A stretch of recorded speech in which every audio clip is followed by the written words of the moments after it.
Good morning everyone, this is Himani, counseling psychologist from Healing Minds, Ludhiana. आज बात करेंगे mindfulness के बारे में। What is mindfulness? माइंडफुलनेस क्या है?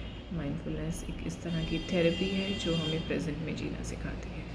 Mindfulness is being in the present, not to worry about the past और the future. Past जो बीत चुका है, जो वापस नहीं आने वाला, और फ्यूचर जो अभी हुआ ही नहीं है, जो आपके हाथ में भी नहीं है। तो इन चीज़ों की चिंता किए बगैर अपने प्रेजेंट, अपने वर्तमान के बारे में जागरूक रहना, सुचेत रहना और अपने वर्तमान में, अपने प्रेजेंट में ही जीना माइंडफुलनेस कहलाता है। माइंडफुलनेस एक थेरेपी है जिसकी प्रैक्टिस से आप प्रेजेंट में जी सकते हो। आप प्रेजेंट के बारे में ही सोचते हो और प्रेजेंट ही आपको प्रभावित करता है। आपकी जो सोच है वो आपको इस तरह से कैपेबल बनाती है कि किसी भी घटना का आपके ऊपर इस तरह से प्रभाव नहीं पड़ता। जैसे कि कोई नुकसान हो जाना, आप चिंता करते हो काश इस तरह से ना होता, काश इस तरह से हो जाता, ऐसा होता तो ऐसा होता, वैसा होता तो ऐसा होता। इन चीज़ों से हटकर जो चीज़ जिस तरह से आ रही है, the way it is coming to you, आप कैपेबल बनते हो उस चीज़ को उसी तरह से लेने की। अगर कोई बाहर बहुत ज़्यादा शोर हो रहा है, मैं सोच रही हूँ बहुत शोर हो रहा है, काश ये शोर ना होता, मैं बड़े अच्छे से इजीली अपनी वीडियो बनाती, मेरे साउंड बहुत क्लियर होती।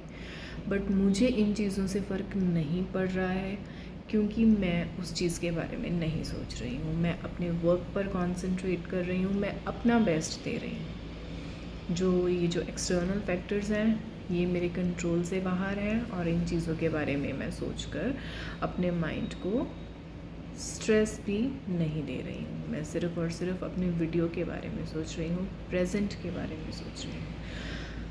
माइंडफुलनेस एक इस तरह की थेरेपी है जो आपको, आपके सामने कोई भी स्ट्रेसर आ रहा है, कोई भी स्ट्रेसफुल इवेंट आ रहा है, कोई भी आपको दिक्कत है, परेशानी है, वो आपको उस चीज़ को वैसे ही लेने के लिए तैयार करती है कि आप उसमें किंतु परंतु ना करें। ऐसा होता तो ये हो जाता, ऐसा हो जाता, बढ़िया था। आप उन चीज़ों पर कॉन्सेंट्रेट नहीं करते हो। जो चीज़ आपको जिस तरह से मिल रही है आप उसको वैसे ही लेते हो और आप उसको वैसे ही एक्सपीरियंस भी करते हो।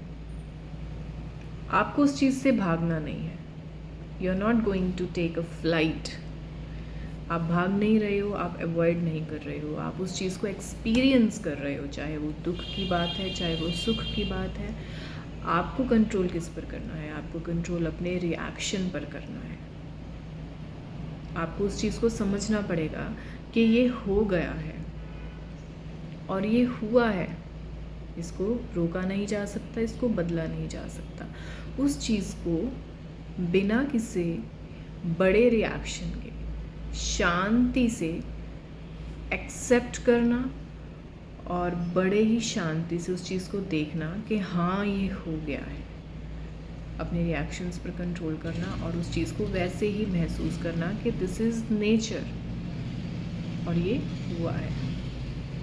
ये इस तरह की थेरेपी है और इसको प्रैक्टिस करने के लिए, इसको सीखने के लिए डीप ब्रीदिंग है।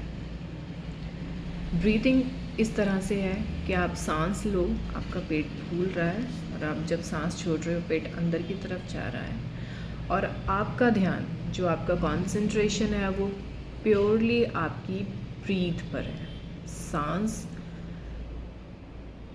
किस तरह से अंदर जा रही है, किस तरह से बाहर आ रही है, आपका कंसंट्रेशन सिर्फ आपकी ब्रीथ पर, आपकी सांस पे होना चाहिए। सांस अपने नोज़ के नीचे आप फिंगर रख के अपनी ब्रीथ को महसूस कीजिए कि सांस गर्म आ रही है या ठंडी आ रही है, किस तरह की सांस आ रही है।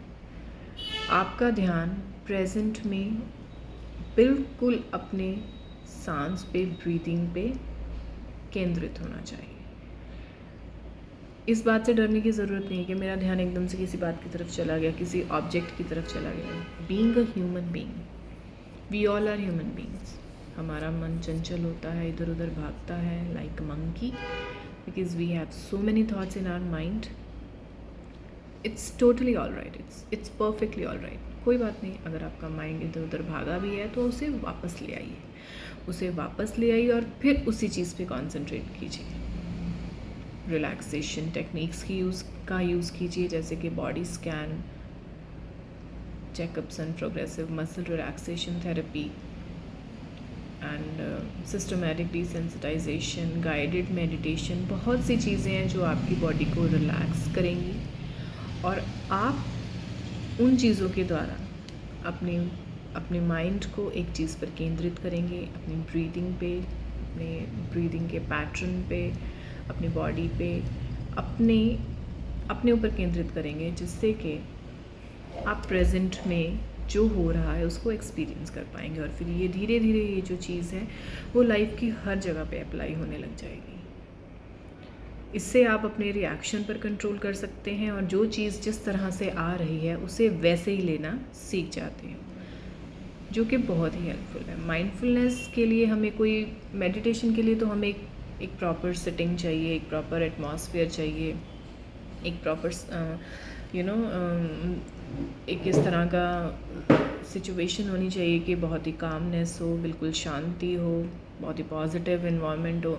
लेकिन माइंडफुलनेस के लिए इस तरह का कोई भी रूल्स एंड रेगुलेशंस नहीं है। माइंडफुलनेस आप अपनी चेयर पर बैठे, आप अपने ऑफिस में बैठे, अपने घर पर बैठे, अपने डाइनिंग टेबल पर बैठे, आपको आराम से अपनी चेयर पर बैठना है कंफर्टेबली और अपने ध्यान को अपने ब्रेन, अपनी अपनी ब्रीदिंग पैटर्न अपने ऊपर लेकर जाना है। आप धीरे धीरे अपना ध्यान बढ़ाइए, जिससे कि आप माइंडफुलनेस की प्रैक्टिस धीरे धीरे करते करते आप इस चीज़ के ऊपर मास्टरी भी कर सकते हैं। तो ये आपको लाइफ में बहुत ही हेल्पफुल रहेगी। आपके माइंड पर जो एकदम से बोझ पड़ जाता है, ऐसे हो गया, ऐसे ना होता, ऐसे क्यों हो गया, उन चीज़ों में आपको हेल्पफुल होगी। आपके रिएक्शंस को कंट्रोल कर पाएगी। You will feel good. So mindfulness is all about living in the present. ज़्यादा डिटेल्स के लिए contact your nearest counselor, psychologist. Thank you so much.